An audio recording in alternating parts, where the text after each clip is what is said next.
Welcome to the Organizepreneur Podcast, where we dive deep into the art of launching and streamlining your podcast and business for growth. I'm your host, Aldrima Harper. With more than 2 decades of experience in the organizing space, transforming chaos into order and launching 3 podcasts, I decided to combine those experiences to share my insider tips and proven strategies so that you can avoid the pitfalls I've had to overcome. So, whether you're just starting out or looking to enhance your existing endeavors, you'll get the knowledge, the tools, and the strategies to work more efficiently when launching your business or your podcast. You ready? Let's go. Hey, what is up, everybody? Aldrima Harper here. Welcome to another training. Today, we're going to be talking about integrating podcasting into your entrepreneurial endeavors, part 2.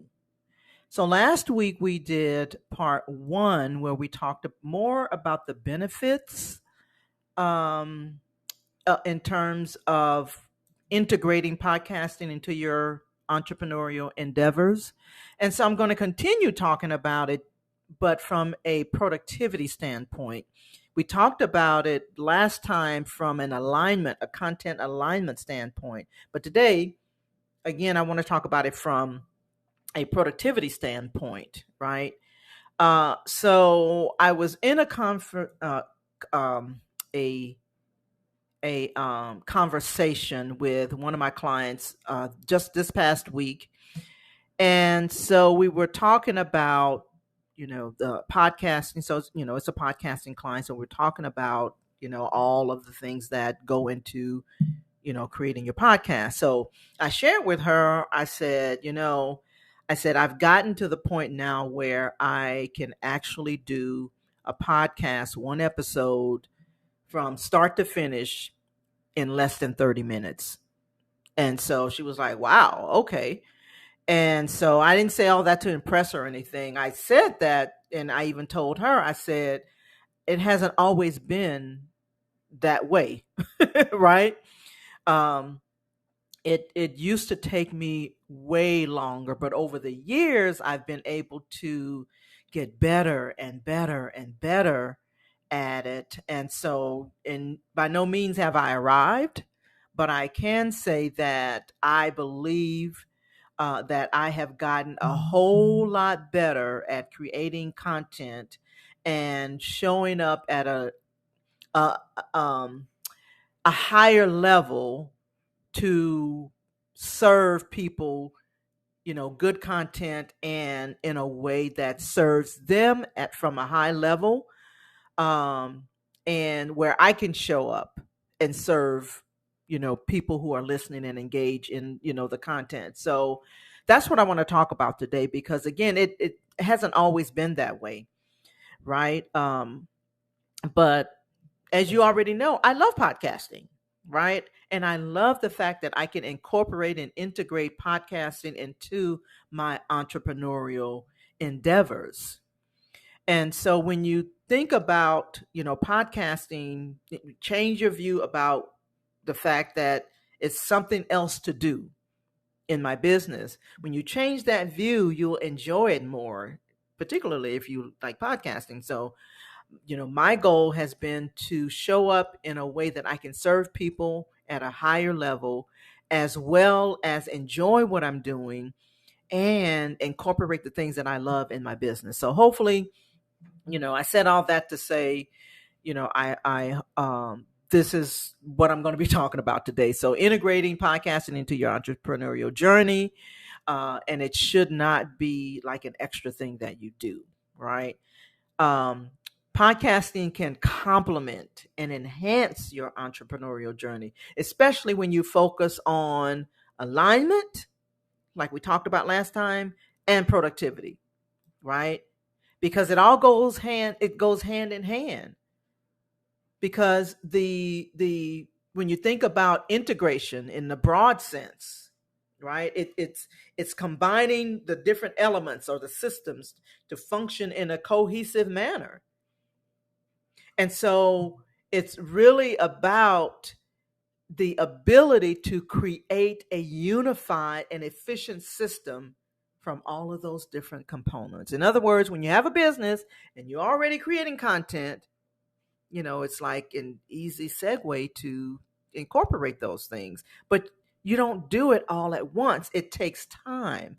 And so for me, it's taken years for me to get to this point where I feel like I've gotten my rhythm, and I feel like I'm in a much better place.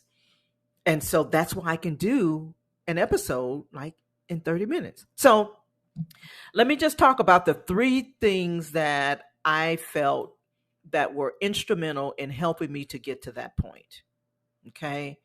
That has helped me to get to the point where I can create an episode in less than 30 minutes. It just doesn't take me that long. So number 1, I had to develop a cadence to keep my flow, right? A cadence, a rhythm to keep my flow. And number 2, I had to deploy systems so that things don't fall through the cracks. Y'all know I love systems, right? And lastly, I had to make a decision to prioritize my focus. So develop a cadence, deploy systems, and decide to prioritize my focus and my intentions, right? So what do I mean? Let's talk about the cadence part first. So what I mean about develop a cadence, right? So by definition, a cadence is a rhythm, a flow, right? I was in the marching band in high school, and so there's a cadence. Some of you may be able to identify because maybe you were in one of the armed services. I was actually in ROTC in high school, so there's a cadence, to march to. There's a beat, right? And so when you have that beat and that rhythm, and you march to that rhythm, it's like that regular pattern of content creation in this case, right? Then you can do this in less than 30 minutes, right? So, and here's how that applies, the cadence part. How does that apply to your podcasting? Well, number 1, consistent cadence means, for one, publishing your episode at set intervals, right? My podcast releases 7 a.m. every Tuesday. And until I change that, that's how it's going to be. Every Tuesday morning at 7 a.m., that's when my podcast episode goes live. So I have a regular schedule. Not only that, what helps me keep my cadence is I have a workflow. I've established a repeatable process for planning and recording and editing my podcast. And so that allows me to really have a nice cadence that helps me. It helps me to manage my time. It helps me to manage my tasks, right? And it helps to keep me focused on the quality so that I'm not rushing to do things, right? So, and not only that, everybody, it helps me, but it also helps my listeners because they know when to expect new content, right? So cadence. Secondly, I said deployed systems. So in the context of podcasting productivity, it refers to an organized process and tools and methodologies, and they all work together to streamline and optimize my podcast production, right? So I have a step-by-step process for my podcast production.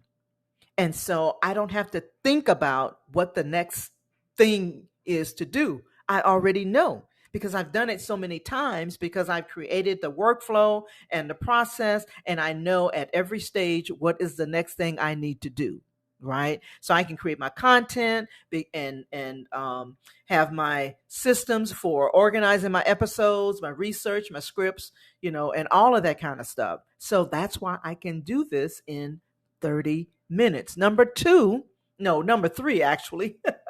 So number 1 was developing a cadence. Number 2 was deploying systems. And number 3 is all about making a decision to prioritize what you're going to focus on, right? I had to create something that worked for me and not against me, if that really makes sense, right? So when it comes to, you know, prioritizing in terms in especially my podcasting, I knew that I wanted to create content around podcasting, business systems, getting organized, just like I'm doing right now. Right. So I have made that my priority. That's primarily what I want to focus on. So I made that decision to do that, right? So when you think about prioritization, particularly in podcasting, it refers to identifying and focusing on the most important objectives and activities that move the needle. So in my business, what moves the needle is creating content around what I'm doing as far as podcasting and systems and staying organized in your business, right? And when I prioritize that, and I know that that's how I want to show up in terms of the content that I want to produce, it's like easy peasy, right? And so I know that in my calendar, schedules, I allow for the time so that I can work on creating content and working with my clients and doing the things that I enjoy. That's where I want my focus to be. And as far as content creation and working with my clients, that's what moves the needles, that moves the needle in terms of my business. The other thing, when it comes to that is in terms of prioritizing is skill development. I have identified the skills that I want to work on in terms of my podcasting. I've identified what skills, I continue to tweak my interviewing skills if I'm doing interviews, right? I'm also tweaking and developing my skills in storytelling. I hope to get much better because I haven't arrived yet, right? Because these are the things that benefit my podcast, and these are the things that I decided I wanted to prioritize. So, in other words, for creators like you, right, in your business, and you're incorporating podcasting into your business endeavors, you want to make sure that you make the most of the limited time and resources that you have available. That way, your efforts are going to be directed toward those activities when you focus on that and when you make that a priority, right? So, anyway, so hopefully this is helpful for you because I believe that when you understand, and implement these types of strategies, it can be seamless and you can grow to the point where it's like, hey, okay, I got to create an episode, for next week or 3 weeks from now. Because obviously there are other ways you can do that. There are ways that you can do that keeps you from being stressed about the next thing that you have to do. But it just creates a win-win situation for the people that's listening to you and and yourself, right? Because you show up in a way that your energy's high, right? Because you're not thinking about all those other things that can stifle you from showing up in a more authentic and powerful way. So anyway, I hope this quick training has helped you. As always, if you're interested in closing the gap between where you are and where you're trying to go and how I can help you to fill in the gap, then book a success strategy call with me. On the call, I share options that's available, that I have available for you. And if at that time it makes more sense for us to work together, we'll discuss how to move forward. Otherwise, you do walk away with a strategy that you can implement from the call. So the link is in the comments below. But if you're just listening and you're on the go, all you have to do is go to bit.ly/pod launch strategy. So that's bit.ly/pod launch strategy. So I like to close with a scripture. And this comes from Psalm 119 and 7. And this is the NIV version. And it says, I will praise you with an upright heart as I learn your righteous ways. All right. Well, that's it for now. We hope to see you soon. Have an amazing day.